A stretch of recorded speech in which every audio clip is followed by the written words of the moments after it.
Thank you, Mr. Chairman. I'd like to associate myself with the comments of the gentlelady from Texas and the gentleman from Colorado that election security issues must be viewed as a bipartisan endeavor for us to be able to make progress, and that all voters deserve to have confidence in that process. I must say it was a little disheartening that the chairman began the hearing by taking a bunch of partisan shots at the president. I don't understand how that is helpful to the work that we're doing here, and really thinking in terms of the value of elections most broadly, I fear that the greatest risk to our democracy may not be hacks or interference with the vote. It may be the efforts by radical Democrats to try to impeach a president who was duly elected. That seems to undo elections a lot more than hacking. But alas, back to this important work of the committee. I wanted to thank Congresswoman Murphy as the lead, but also our colleagues on the Judiciary Committee, Mr. Deutsch and Ms. McChrystal-Powell from Florida, for co-authoring H.R. 3529. And this bipartisan legislation requires the head of the Department of Homeland Security to notify state and local election officials in the event of some intrusion or hack. And so my question is really to any of the members of the panel to speak to the utility and importance of real-time coordination in the event of an intrusion, and how you might see state and local officials working cooperatively and proactively with the federal government in such an endeavor. I'd love to take a crack at that. Thank you, Congressman.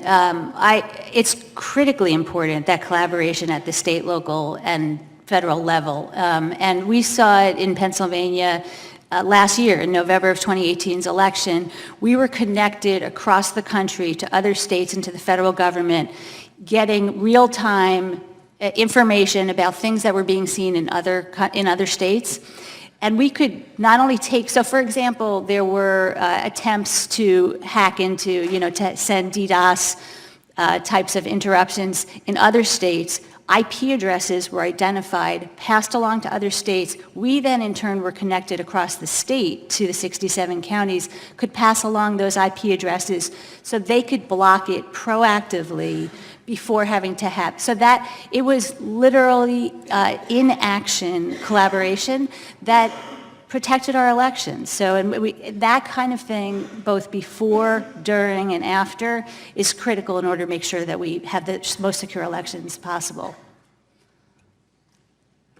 Congressman, if I may, in 2018, under the direction of Director Krebs from CISA, there was a war room established at the federal level to which technology providers, state and local officials were all invited. We participated in that, and that was a good step forward. But what you suggest is absolutely critical. I agree that the more efficient we can have communication between all federal agencies who are aware of attacks in real time with state and local officials, and also leading technology providers who stand ready to assist with this effort of protecting our elections, the better it can be. So we need to improve and expand on that rapid real-time sharing of threat information at the time of the election and before then. I agree with both, and I just also add it's critically important, I think, a good role for the government to create the environment where information sharing can happen without restrictions, in a smooth and precise and expeditious manner, such that everyone who needs the information can get it and it's presented in a usable fashion. And I would not limit that to state and local and federal, as has already been stated. Vendors, they're very good threat intelligence organizations that are doing a great job in uncovering good information that needs to be a part of this dialogue. That is incredibly helpful advice, especially when I think about the experiences in Florida where hackers masquerade as the vendors. So they would seem to be an important part of that community, and that's very helpful. I would also observe that there seems to be some confusion in Florida as to the extent to which any hack could lead to voter manipulation in future elections, not based on changing the tallies of the votes, but by potentially manipulating someone's name. I'm Matthew Lewis Gates II, but if someone went and changed my name to just Matt Gates on the voter rolls, potentially I would have a hard time having my vote counted. And so this may be a broader question than you're able to answer, but I am interested, and I think the Judiciary Committee could perhaps partner with others on the utility of blockchain technology to enhance the security of elections, because in an immutable, decentralized ledger, I would think that such a manipulation of the voter rolls themselves would be less likely. I would seek any comment anyone would have. I appreciate the chair's indulgence. I think there is certainly the opportunity for blockchain to be relevant in this space. But if we think now about the American public and their understanding of voting and voting systems, we are talking about paper ballots as a backup. And generally people understand that blockchain technology is very complicated and is untested. I know it's being tested in West Virginia, as I understand it. So I think there's a possibility, but it's not something that I think is ready for use for a general or primary election. Thank the gentleman for yielding. Mr. Chairman, I initially have a unanimous consent request that H.R. 3529, the bipartisan election security legislation I referenced earlier, be entered into the record. Without objection. Thank you. And I want to return to this issue of paper ballots versus blockchain technology, and I know that we all likely have a lot to learn on that. Mr. Burt, do you view blockchain technology as potentially being more applicable to the voter rolls and the maintenance of the rolls and ensuring that there's no manipulation of those than to the actual vote itself? Or would you view the technology as applicable or inapplicable to those two silos of election data separately?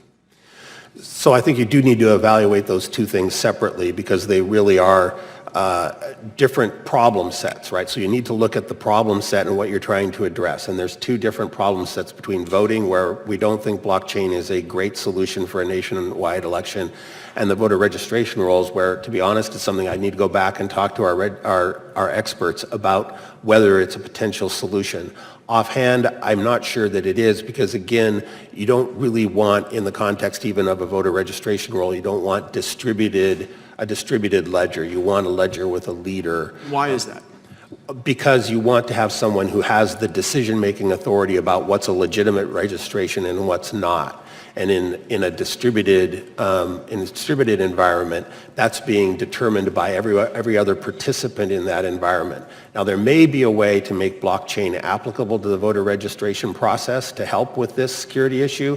I want to go back and talk to our experts, but offhand, I think it's probably not the right technological fit. So, yeah, and again, I'm not asserting that it is. It's just very interesting to me that it seems to be less susceptible to manipulation, because in the event that you had the circumstance you described where someone was attempting to manipulate the data, instead of us relying on one supervisor of elections, a Department of State, or even some of these joint task forces that I think we've very productively discussed today, you would have potentially thousands of different nodes and capabilities to be able to diagnose that manipulation. My concern now is if you can essentially flummox a supervisor of elections, you can manipulate the voter rolls. And as I sit here today, having received the briefing that I know my Florida colleagues received, I'm not certain that in my state there wasn't some manipulation of the voter rolls, and no one's been able to reflect that certainty to me. And so I'm just trying to kind of democratize the oversight of that system potentially. And so again, I don't expect anyone to be an expert on this. I think we've got a lot to learn about it. But I just reject the premise that only a piece of paper gives us a sense of a lack of manipulation. I don't disagree with that, Congressman, and if I may, I'd The like to go back gentleman's time and... has expired. The witness may answer the question. Thank you, Chairman. Let me go back and we come back to you and answer the question more specifically about blockchain and voter registration rolls, whether that or some other approach is the best means of securing those rolls. Thank you. I yield back.